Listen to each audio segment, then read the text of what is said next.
The super school doctor episode 11 की शुरुआत होती है और हमें प्रिंसिपल कियाओ को दिखाया जाता है जो कि यू जिस रूम में थी उस रूम में चली जाती है और डॉक्टर मियाओडेन से यू के हालात के बारे में पूछती है। तो डॉक्टर मियाओडेन उसे कहती है मैंने अभी अभी उसे चेक किया है और देखने से तो ये नहीं लगता कि एक नॉर्मल सिम्टम है, लेकिन वो अभी भी बेहोश है, ये थोड़ा सा अजीब है। जिसके बाद प्रिंसिपल कियाओ मियाओडेन से कहती है मियाओडेन ये कोई ऐसा वैसा स्टूडेंट नहीं है, ये माओ यूशी है और उसके डैड चिंगचुआंग सिटी के पुलिस डिपार्टमेंट के वाइस प्रेसिडेंट है। और इसके अलावा हमारे पुराने राष्ट्रपति ने जब अपना पद छोड़ा तब उसके डैड नए राष्ट्रपति बने। और अगर इस यूनिवर्सिटी में यू के साथ कुछ बुरा होता है तो हम माओ परिवार के साथ सौदा नहीं कर पाएंगे, इसीलिए मियाओडेन हमें उसके दूसरी बार सावधानी से जांच करना चाहिए। तो मियाओडेन भी घबराते हुए हाँ कहती है और तभी वहाँ पे जियोंग आता है और कहता है कि आयु क्या तुम्हें सच में लगता है कि वेस्टर्न मेडिसिन की चेकिंग तुम अपनी इच्छा के अनुसार नहीं कर सकती, कई बार चेक करने से हमारे शरीर को भारी नुकसान हो सकता है। और फिर जियोंग कहता है अगर तुम चाहो तो मैं इससे निपट सकता हूँ। तो मियाओडेन प्रिंसिपल कियाओ से पूछती है ये लड़का कौन है। तो प्रिंसिपल कियाओ का बोलने का तो मन नहीं था लेकिन उसे बोलना ही पड़ता है। और प्रिंसिपल कियाओ कहती है इस लड़के का नाम जियोंग यू है और हमारे फैमिली के साथ इस लड़के का अच्छा संबंध है। तो मियाओडेन जियोंग से पूछती है डॉक्टर जियोंग आप कुछ दवाई ठवाई बनाना सीखते हैं। तो जियोंग हाँ कहता है और कहता है मैं सहकर्मी हूँ। और फिर मियाओडेन जियोंग के बिल्कुल पास आके पूछती है जियोंग तुम कौन सी यूनिवर्सिटी से ग्रेजुएट हुए हो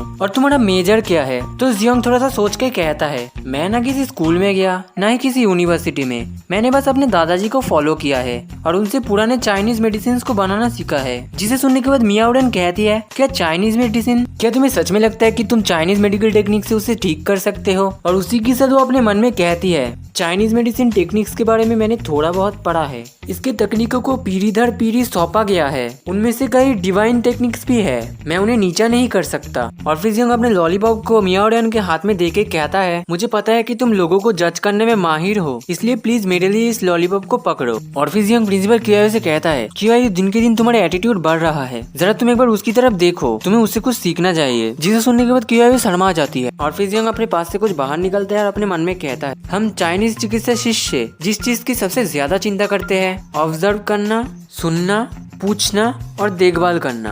और मैंने अभी अभी उसे बहुत ध्यान से देखा है, उसकी परेशानी का कारण उसका हार्ट है और इसके अलावा उसकी समस्या बहुत ही गंभीर है और उसे सामान्य तकनीकों के साथ जगाना मुश्किल है, मैं केवल उपयोग कर सकता हूँ। और जियोंग को देखने के बाद मियाओडेन हैरान हो जाती है और अपने मन में कहती है मेरिडियन बिंदु को काटने के लिए चांदी का सुई का उपयोग करके किसी का स्थिति का निदान करना पल्स की जांच करने से भी ज्यादा मुश्किल है, इसके लिए उसे इंसानों की सारी मेरिडियन बिंदु की समझ की आवश्यकता है, लेकिन उसने इस चीज को मास्टर कैसे किया। और फिर जियोंग ने अपने पास से जो मोमबत्ती वाली चीज निकाली उसमें वो उस चांदी का सुई को गर्म करता है। जिसे देखने के बाद प्रिंसिपल कियाओ उससे पूछती है जियोंग क्या तुम श्योर हो। तो जियोंग कहता है तुम्हारा सवाल तो अच्छा है लेकिन इसका जवाब मुश्किल है। जिसे सुनने के बाद प्रिंसिपल कियाओ अपना मुंह बना लेती है और फिर जियोंग उस सुई को लेकर यू के पास चला जाता है और प्रिंसिपल कियाओ को कहता है तुमने कहा था कि तुम्हारी दोस्त ने 10 साल अमेरिका में पढ़ाई की है और उसके पास 10 साल क्लिनिकल एक्सपीरियंस है और वो इस सिटी की सबसे अच्छी डॉक्टर है, लेकिन वो इस छोटी सी बीमारी को ठीक नहीं कर पाई। जिसे सुनने के बाद प्रिंसिपल कियाओ मियाओडेन से कहती है मियाओडेन मुझे लगता है कि ये जॉब डेंजरस में है। तो मियाओडेन कहती है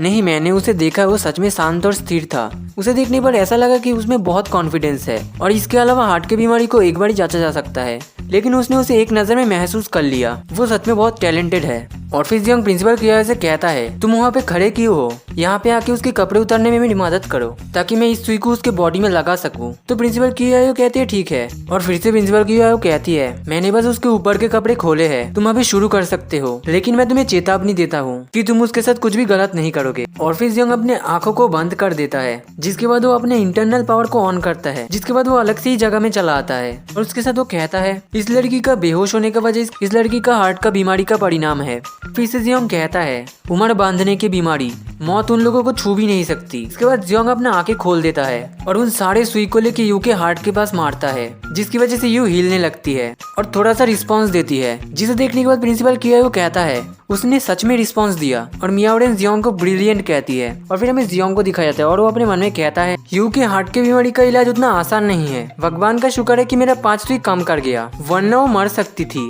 और फिर जियोंग उन सुइयों से 1 मिनट तक यू के छाती के ऊपर कुछ करता है और उसके बाद जियोंग यू के सांस को चेक करता है और कहता है सब नॉर्मल हो गया। और फिर जियोंग प्रिंसिपल कियाओ से कहता है अब वो बिल्कुल ठीक है, मैंने उसके पास से मेरी सारी चांदी की सुई को निकाल दिया है और फिर जियोंग का काम हो जाने के बाद जियोंग माओरेन के हाथ से अपना लॉलीपॉप ले लेता है और तभी माओरेन जियोंग को थैंक यू कहता है और कहता है डॉक्टर जियोंग सच में आपकी टेक्निक बहुत ही लाजवाब है। अगर मुझे कभी मौका मिला तो मैं आपसे मेडिसिन के बारे में और भी ज्यादा जानना चाहूंगी। लेकिन जियोंग उन लोगों की बातें नहीं सुनता और बहुत ही एटीट्यूड के साथ वहाँ से बाहर निकलता है। और फिर जियोंग गेट के पास जाके खड़ा हो जाता है और कहता है मैं तुम्हें पढ़ाने की हिम्मत कैसे कर सकता हूँ, लेकिन तुम अगर मुझे मौका देते हो तो मैं तुम्हारे साथ अधिक चर्चा कर सकता हूँ। हालांकि मेरे पास कोई प्रोफेशनल लाइसेंस नहीं है। और ऐसा कहने के बाद जियोंग वहाँ से चला जाता है। और जियोंग के जाने के बाद प्रिंसिपल किया अपने मन में कहती है इस बंदी के पास इतना अच्छा मेडिकल टेक्निक है लेकिन उसके पास कोई प्रोफेशनल लाइसेंस नहीं है, इसीलिए उसे झोलाझाप डॉक्टर कहा जाना चाहिए, चाहे उसकी टेक्निक कितनी ही बढ़िया क्यों ना हो। और मियाओरेन भी अपने मन में कहती है हालांकि उसके पास कोई प्रोफेशनल लाइसेंस नहीं है लेकिन उसे फिर भी इतना ब्रिलियंट मेडिकल टेक्निक आता है।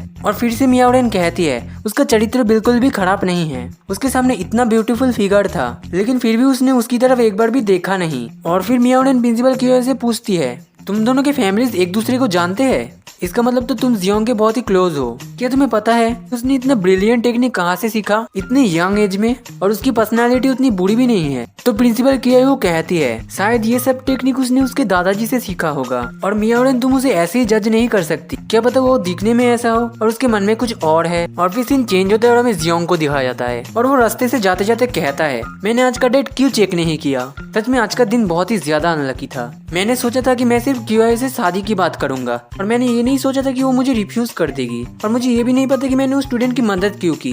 लेकिन मैं इस चीज में लकी हूँ कि मैंने बचपन से आई टेक्निक्स को सीखा है और इस टेक्निक की वजह से उन लोगों को पता भी नहीं चला कि मैंने उसके फिगर को छुप छुप के देख भी लिया है। और सच बताओ तो ये मेरे आज का सबसे अच्छा दिन भी है। और फिर जियोंग कहता है लेकिन मुझे उसे कहना होगा कि जब उसे वो गंभीर स्थिति से गुजरना होगा तब उसे बहुत दुख और दर्द होगा। और फिर जियोंग फिर से कहता है मैंने जब उसे ठीक किया था तो तब मैंने गलती से उसके हथेली को थोड़ा बहुत पढ़ लिया, उसकी हथेली की रेखा बहुत ही दुर्लभ है, मुझे देखने दो। और तभी यू की आंख अचानक खुल जाती है और उसके मुंह से खून निकलने लगता है, जिसे देखने के बाद प्रिंसिपल कियायो और मियाओरेन डर जाती है। और फिर से हमें जियोंग को दिखाया जाता है और वो कहता है दो गलती। और फिर से सीन चेंज होता है, हमें प्रिंसिपल कियायो और मियाओरेन को दिखाया जाता है और वो दोनों यू को देख के कहते हैं यू के मुंह से अचानक खून क्यों निकल रहा है। और फिर हमें यू को दिखाया जाता है जो कि बहुत जोर से उसके बेड पे गिरती है। और फिर से सीन चेंज होकर हमारे जियोंग की तरफ आता है और वो भागते भागते हॉस्पिटल की तरफ आता है और कहता है ये बहुत ही बुरा हो, उस स्टूडेंट की लाइफ खतरे में है।